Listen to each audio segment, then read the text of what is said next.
What's going on, y'all? It is day 32 of my 1K a day series. So we up 32K. Just as a recap, that's me treating every single day as if I got paid $1,000 to live it up until day 1,000. Today is Tuesday, active recovery day. After taking a couple days off, Sunday and Monday as well, it's nice to get back into the swing of things on Tuesday. I think what I'm gonna do mostly on my Tuesdays is I'm actually gonna just make it more active recovery than I had. I had 30 exercises planned on my Tuesdays and Thursdays, but I'm starting to shave it down because I was like trying to do abs and everything because I want to do abs every single day. But I think, again, I gotta kind of meet myself where I'm at so I can be fresh enough to be skilled on the track, right? Because I'm really trying to build skill at this point.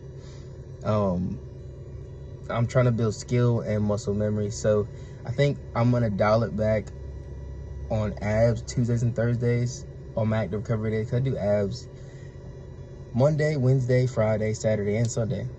So 5 days a week I do abs. So I'm cutting it down there, and I'm just trying to do movement and really block comfortability, because blocks are the worst thing that I have on the track, and it doesn't take too much out of me to just get in block stances and just work on angles and trying to get a little bit more comfortable down there, and get my feet and shins just more coordinated. I think those are 2 extra days, and I always feel good on active recovery days because my body is loose. I do a lot of like leg swings, arm swings, and I'm outside in the sun and the grass, like not just burning on the track. It's a more natural environment, so off the rip your body's a little bit more calm out there. So that's nice. Get around a bunch of trees, so I get a good amount of oxygen as well. But I bought I bought it a while ago, but the thing that sets my camera up that was on the sun visor that hangs from sun visor, this is what I put it on today, so that's nice. So my what is it,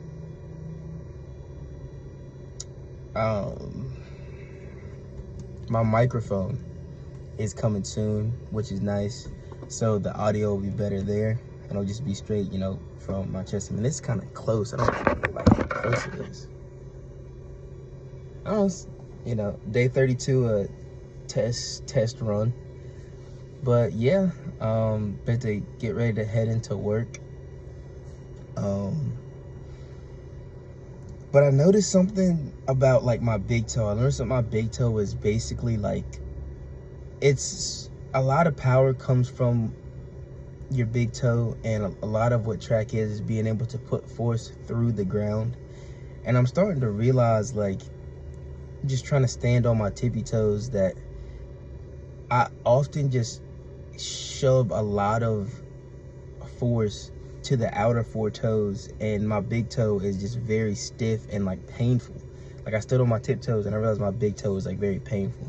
And then once I actually looked at it, there's a knot sticking out of the side of both of them. So what I worked on a little bit today was getting down in a low squat position and just getting up on my toes in that low squat position, and kind of just rolling my shins forward and up, and basically putting my knees to the ground, and then getting back to the seated squat position, and just focusing on how my big toe moves, and getting that flexibility so I can get a little bit more elasticity off the big toe. So I think that's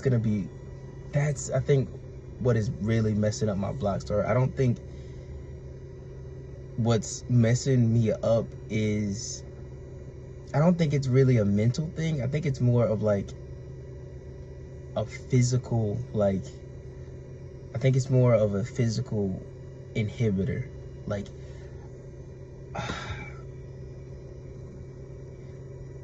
Yeah, I think once I get my big toe working as well as the other ones, and as fast as the other ones, and as reactive, I think my block start will improve dramatically, to be honest, because my big toe is very strong. It won't move, it'll just stay there Like it's almost like it's like stuck or like locked, like similar to how my back was. Like my back was like very locked for a couple months, and my back just being that locked, it was always very strong, but I couldn't apply any force in certain directions. Like it would just be stuck in one spot, and it would be very strong in that one spot. When I needed to move it, it was almost like it had no muscle at all. So I understand that how my body does there, so I work on that, and that's nice. But yeah, day 32, week 4.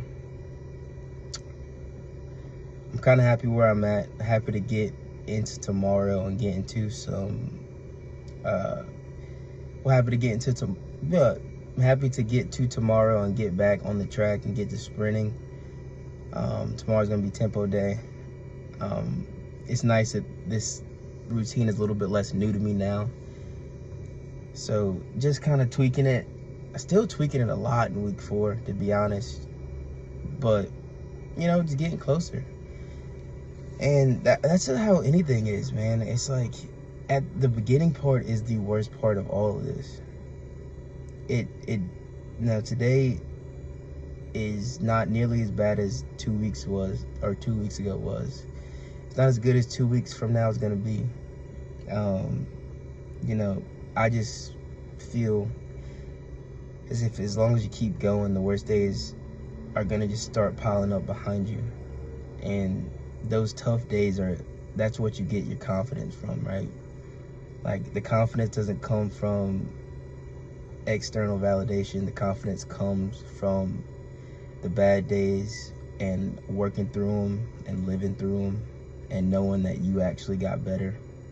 That's where, you know, that it's a real unwavering confidence that it comes from, because it comes from a place of one truth and a place of just reality. I mean, you've experienced it, especially when you are doing what I'm doing here and recording it.